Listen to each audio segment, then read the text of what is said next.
Alright, so I wanted to talk to you guys today about Red Torch Enlisted. Charlie then. If you live under a B. rock and haven't Got heard of bad it, guys on it's a B. new MMO Alright, well, nice to meet you. squad-based World War II Top 4, FPS, bottom 4. and I'm Make it fun really for you.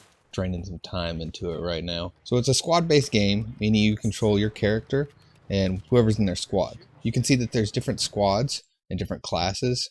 For example, the trooper squads get huge, you have snipers, smaller, you got assaulters, get pretty big too, have SMGs, and then you can use vehicles like planes and tanks. It's a pretty new game. I think it's about 2 or 3 weeks into its beta, and I've had it for about a week, and I just wanted to share my thoughts with you guys. So to start out with, you're going to have to select a campaign.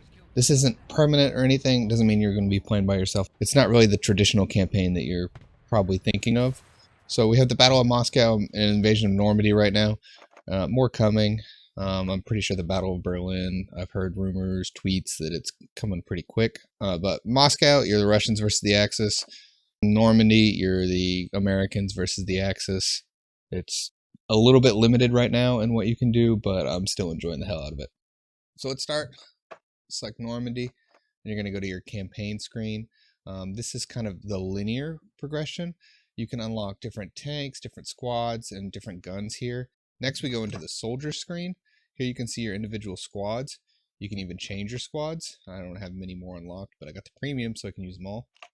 And then individually, you can upgrade and equip each soldier.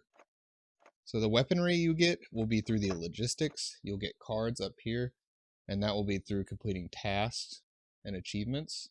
They recently added quite a few achievements, make it a little bit easier to progress, get some decent guns.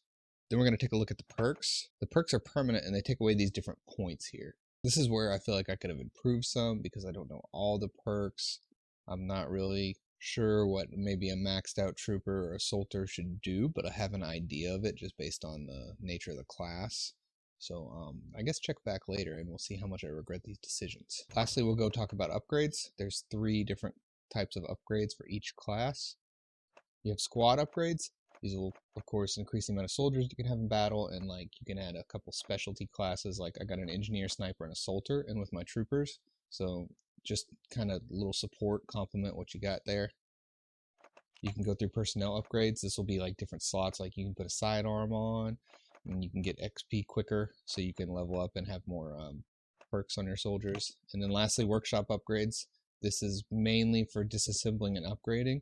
I'm kind of prioritizing this for last, as I don't have that many guns. I'm struggling to keep everybody equipped with guns I like, unless, of course, we're talking about these stupid bolt action guns. Then I got way too many of them. 9 and 2. That's a little bit of the background and the extra stuff that's not really necessary. I just went into the game to start killing people.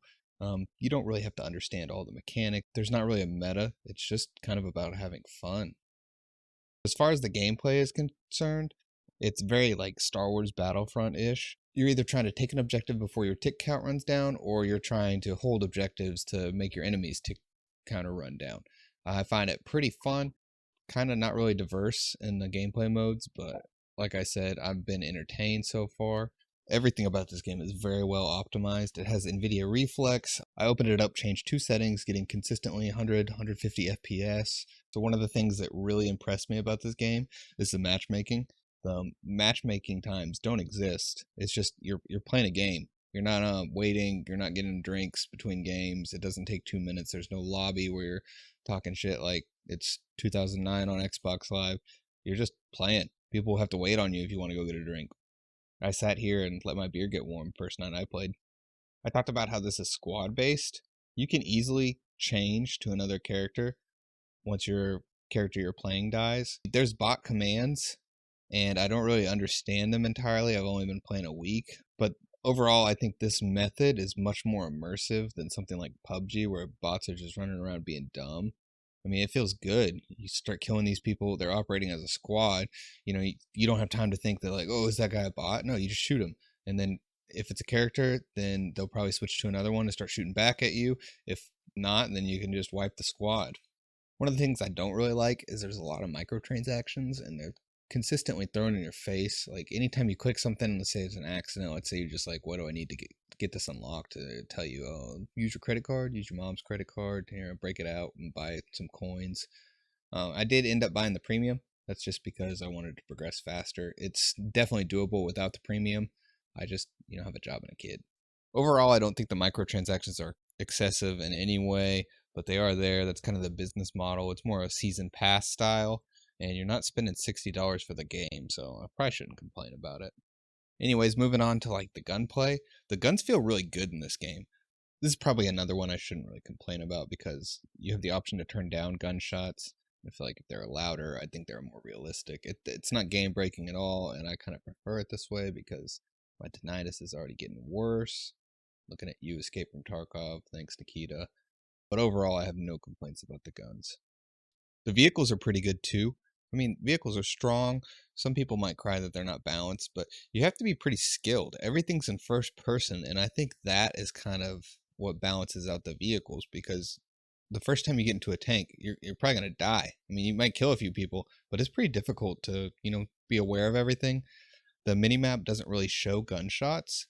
It only shows marks. And if you got a squad that's not marking people, it's kind of difficult to find something. So it encourages teamwork. It's pretty well balanced in my opinion. But when you're pushing these objectives, if you don't have good vehicles, then you kind of SOL. I found that the Russian campaign, the Russian first tanks, they suck. I don't know if I'm terrible or they're bad, but I don't find people running tanks in them as much. So I ended up in tanks trying to push objectives. And to sum it up, it's pretty balanced. You just have to know your strengths and weaknesses and play to them. The developer definitely put some thought into it. It's not just thrown in there, this item's OP, buy it in the microtransaction store for $5.99. Alright, so that's about all I got. It's a really fun game. You should check it out. If you're looking for someone to play with, check out the link to my Discord in the description. You can come see me stream it live on Twitch, subscribe, like this video. You'll see more of my content on it. And definitely check it out. It's free. What do you got to lose?